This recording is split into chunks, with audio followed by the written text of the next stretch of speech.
Content creator তৌহিদ আফ্রিদিকে গ্রেপ্তারের পর একের পর এক চাঞ্চল্যকর সব তথ্য ফাঁস হতে শুরু করেছে। সিআইডির জেরার মুখে গুরুত্বপূর্ণ নানা তথ্য দিচ্ছেন তৌহিদ আফ্রিদি।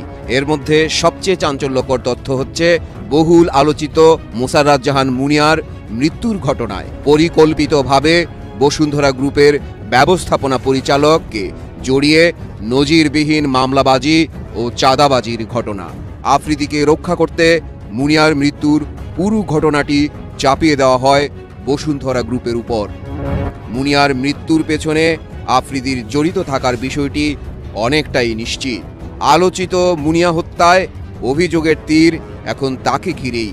ফাঁস হওয়া একাধিক ফোন আলাপ ও ভুক্তভোগীদের সাক্ষ্য প্রমাণ করে মুনিয়া হত্যার পেছনে আফ্রিদি জড়িত। রাজধানীর গুলশানে কলেজ ছাত্রী মোসাররাত জাহান মুনিয়াকে ধর্ষণের পর হত্যা মামলায় আলোচিত কন্টেন্ট ক্রিয়েটর তৌহিদ আফ্রিদির ফাঁসির আদেশ দিয়েছে আদালত। নিশ্ছিদ্র হাসি, রঙিন ফ্রেমে ধরা প্রাণবন্ত মুহূর্ত, আর সোশ্যাল মিডিয়ায় লাখো ভক্তের হৃদয়ে জায়গা করে নেয় এক তরুণ তৌহিদ আফ্রিদি। কিন্তু আলো ঝলমলে সেই মঞ্চের আড়ালেই লুকিয়ে ছিল এক অন্ধকার জগৎ। সম্প্রতি ফাঁস হওয়া একের পর এক তথ্য যেন উল্টে দিচ্ছে তৌহিদ আফ্রিদিকে ঘিরে গড়ে ওঠা সেই জনপ্রিয়তার রাজ্য। তদন্তের তলানি থেকে বেরিয়ে আসছে প্রতারণা, ব্ল্যাকমেইল, মানসিক নিপীড়ন, এমনকি কথিত টর্চার সেলের মতো ভয়াবহ সব অভিযোগের চিত্র। প্রমাণের ঢেউ ভেসে আসছে তার নিজের ডিভাইস, একসময়ের কাছের ছোট ভাই এবং তদন্ত থেকেই। মনিয়া হত্যাকাণ্ড এদেশের জন্য ভয়ঙ্কর হয়ে উঠেছে, কারণ এই মনিয়াকে নির্মমভাবে নির্যাতন করে হত্যা করা হয়েছে। আর এই হত্যার সাথে যারা জড়িত ছিল তারা প্রভাবশালী থাকাতে ও আওয়ামী লীগ ক্ষমতায় থাকার কারণে তাদের বিরুদ্ধে এদেশের জনগণ কোনো ধরনের প্রতিবাদ করতে পারেনি। আর এর অন্যতম একজন এই তৌহিদ আফ্রিদি।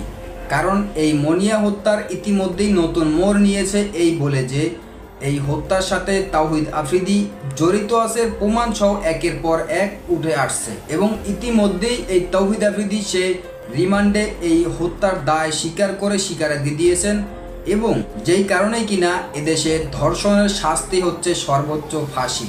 এবং তার পাশাপাশি এই রাজনীতিক ও আওয়ামী লীগের সাথে জড়িত থাকার কারণে এই তৌহিদ আফ্রিদির ইতিমধ্যেই সর্বোচ্চ শাস্তি হতে যাচ্ছে ফাঁসি।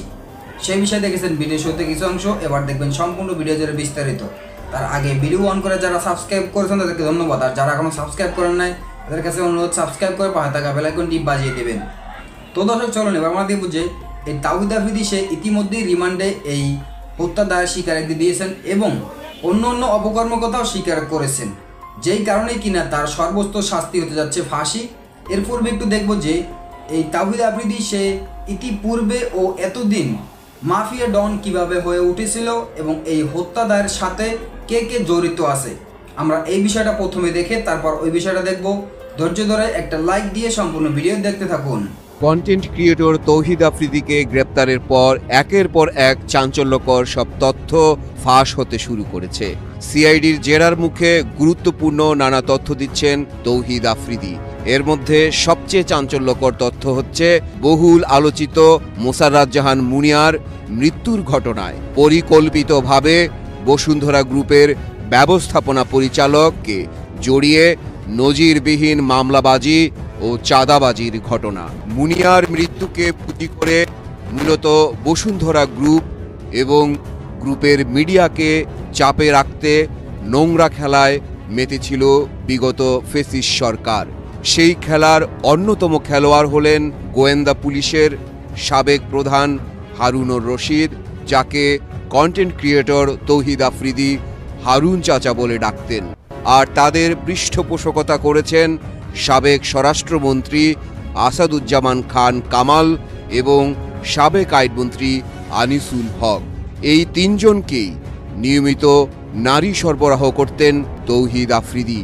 এ কারণে আফ্রিদিকে রক্ষা করতে মুনিয়ার মৃত্যুর পুরো ঘটনাটি চাপিয়ে দেওয়া হয় বসুন্ধরা গ্রুপের উপর। বসুন্ধরা গ্রুপের কাছে 100 কোটি টাকা চাঁদা দাবি করা হয়। চাঁদা না দিলে মুনিয়ার মৃত্যুর ঘটনার পুরো দায় বসুন্ধরা গ্রুপের ওপর চাপানো হবে বলে তারা হুমকি দিতে থাকে। কিন্তু বসুন্ধরা গ্রুপ কোনো অন্যায়ের কাছে মাথা নত করবে না বলে জানিয়ে দেয়। এই ঘোষণার পর সেই সময় আইনশৃঙ্খলা রক্ষাকারী বাহিনীর তৎপরতা ছিল সন্দেহজনক। নজিরবিহীন দ্রুততম সময়ের মধ্যে মুনিয়ার মৃত্যুর মামলা দায়ের এবং পরবর্তী 14 ঘণ্টায় এ বিষয়ে আদালতের নির্দেশ প্রশ্নের সৃষ্টি করেছিল। হারুন কামাল আনিস গংয়ের তৎপরতায় এসব দ্রুত গতিতে সম্পন্ন হয়। তৎকালীন গুলশান বিভাগের ডিসি সুদীপ কুমার ফরমায়েশি এই মামলাটি নিজে উপস্থিত থেকে দায়ের করান। এর কিছুদিন পরই তাকে পুরস্কার হিসেবে বগুড়ার এসপি করা হয়। সম্প্রতি সামাজিক যোগাযোগ মাধ্যমে ছড়িয়ে পড়া তৌহিদ আফ্রিদির নারী ঘটিত নিষ্ঠুরতা প্রমাণের অডিও ভাইরাল হওয়ার পর মুনিয়ার মৃত্যুর পেছনে আফ্রিদির জড়িত থাকার বিষয়টি অনেকটাই নিশ্চিত। আলোচিত মুনিয়া হত্যায় অভিযোগের তীর এখন তাকে ঘিরেই, যে মামলায় মিথ্যা অভিযোগে বসুন্ধরা গ্রুপের ব্যবস্থাপনা পরিচালককে জড়ানো হয়েছিল। জুলাই আন্দোলনে এক হত্যা মামলায় গ্রেপ্তারের পর মুখোশের আড়ালে তার অপরাধ জগতের আসল রহস্য উন্মোচিত হতে শুরু করেছে। সামাজিক যোগাযোগ মাধ্যমে ভুক্তভোগীরা এখন তার অপকর্মের ফিরিস্তি তুলে ধরছেন। এদিকে মুনিয়ার সঙ্গে তৌহিদ আফ্রিদির সম্পর্কের বিষয়টি গোয়েন্দারা নিশ্চিত হয়েছেন। তাদের সম্পর্কটা শুরু হয় স্ট্রিম কার নামের একটি অ্যাপসের মাধ্যমে, যে অ্যাপসে অনলাইনে জুয়া থেকে শুরু করে ডেটিং এবং মাদক বিকিকিনি হয়ে থাকে।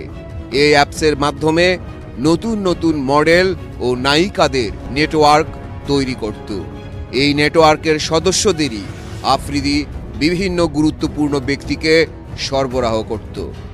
মাদক আর নারী সাপ্লাই ছিল তার ক্ষমতার উৎস। জানা যায় বেসরকারি টিভি চ্যানেল মাই টিভির চেয়ারম্যান নাসির উদ্দিন সাথীর ছেলে কন্টেন্ট ক্রিয়েটর তৌহিদ আফ্রিদি ছিলেন সংঘবদ্ধ অপরাধী চক্রের মধ্যমণি। অবৈধ ক্ষমতার দাপট দেখিয়ে তিনি অর্ধশতাধিক তরুণীকে জোরপূর্বক অনৈতিক কাজে বাধ্য করান বলে অভিযোগ রয়েছে। তার অন্ধকার জগতের নেপথ্যের শক্তি ছিলেন অনেক প্রভাবশালী রাজনৈতিক নেতা ও সাবেক আলোচিত পুলিশ কর্মকর্তা। এভাবে তার নারী কেলেঙ্কারি সহ প্রভাবশালীদের সঙ্গে নানান অনৈতিক কর্মকাণ্ডের তথ্য পেয়েছে পুলিশের অপরাধ তদন্ত বিভাগ সিআইডি। নিশ্ছিদ্র হাসি, রঙিন ফ্রেমে ধরা প্রাণবন্ত মুহূর্ত আর সোশ্যাল মিডিয়া লাখো ভক্তের হৃদয়ে জায়গা করে নেয় এক তরুণ তৌহিদ আফ্রিদি। কিন্তু আলো ঝলমলে সেই মঞ্চের আড়ালেই লুকিয়ে ছিল এক অন্ধকার জগৎ। সম্প্রতি ফাঁস হওয়া একের পর এক তথ্য যেন উল্টে দিচ্ছে তৌহিদ আফ্রিদিকে ঘিরে গড়ে ওঠা সেই জনপ্রিয়তার রাজ্য। তদন্তের তলানি থেকে বেরিয়ে আসছে প্রতারণা, ব্ল্যাকমেইল, মানসিক নিপীড়ন, এমনকি কথিত টর্চার সেলের মতো ভয়াবহ সব অভিযোগের চিত্র। প্রমাণের ঢেউ ভেসে আসছে তার নিজের ডিভাইস, একসময়ের কাছের ছোট ভাই এবং তদন্ত থেকেই। আফ্রিদির এক সময়ের প্রেমিকা নাকি ছিলেন জনপ্রিয় অভিনেত্রী কেয়া পায়েল, এমনটাই দাবি করেছেন আফ্রিদির ঘনিষ্ঠ বন্ধু তানভীর রাহি। শোবিজ অঙ্গনের ব্যাড বয় নামে পরিচিত কন্টেন্ট ক্রিয়েটর আফ্রিদির একের পর এক বেরিয়ে আসছে থলের বিড়াল। গ্রেপ্তারের পর একের পর এক অভিযোগ আর আলোচনার কেন্দ্রে এখন এই তরুণ। তবে সবকিছুকে ছাপিয়ে এবার সামনে এলো এই বিস্ফোরক তথ্য। তবে গ্রেপ্তারের আগে থেকেই বিভিন্ন সময় নানাজনের সঙ্গে প্রেমের গুঞ্জন থাকলেও এখন আফ্রিদির বিরুদ্ধে কয়েকজন নারীর সাথে প্রতারণার অভিযোগ উঠেছে। আটকের পর থেকেই তার বিরুদ্ধে একের পর এক অভিযোগের পাহাড়। প্রভাবশালী ডিবি কর্মকর্তা হারুন সহ গোয়েন্দা বাহিনীর একাধিক সদস্যের প্রোটেকশন পেয়ে আফ্রিদি কেবল ক্যামেরার সামনের স্টার নন। অভিযোগ অনুযায়ী তিনি ছিলেন ছাত্র আন্দোলনের ভেতরে লুকিয়ে থাকা এক ছায়াশত্রু। রাষ্ট্রপক্ষের আইনজীবী অ্যাডভোকেট নয়নের বিস্ফোরক অভিযোগ, আন্দোলনরত ছাত্রদের নগ্ন ভিডিও করে তা জিম্মির অস্ত্র বানিয়ে রেখেছিলেন আফ্রিদি। তাছাড়াও তার রয়েছে শীর্ষস্থানীয় নেতাদের সঙ্গে সরাসরি যোগাযোগ ও প্রভাব খাটানোর ইতিহাস। অভিযোগ রয়েছে ফ্যাসিবাদী মিথ্যাকে সত্যে বদলাতে আফ্রিদিকে আড়াল করে সাবেক আইনমন্ত্রী আনিসুল হক সহ ডিবি হারুন গংরা। আফ্রিদিকে শুধু জনপ্রিয় ইউটিউবার হিসেবে ভাবলেই ভুল হবে, বরং তিনি ছিলেন অনলাইন মাফিয়া। দেশের নামকরা কন্টেন্ট ক্রিয়েটরদের উপর তার প্রভাব ছিল ব্যাপক। কথা মতো না চললেই শুরু হতো নির্যাতন। আফ্রিদির ডিবি, সিআইডি, এটিইউ এবং ধন্যবাদ এতক্ষণ সাথে থাকার জন্য। প্রিয় দর্শকরা, এরকম আপডেট নিউজ পেতে আমাদের সাথে রাখবেন। এবং আজকের ভিডিও এই পর্যন্ত। নতুন কোনো ভিডিও কথা বা নতুন কোনো বিষয় নিয়ে ততক্ষণ ভালো থাকবেন, সাথে থাকবেন। আসসালামু আলাইকুম, আল্লাহ হাফেজ।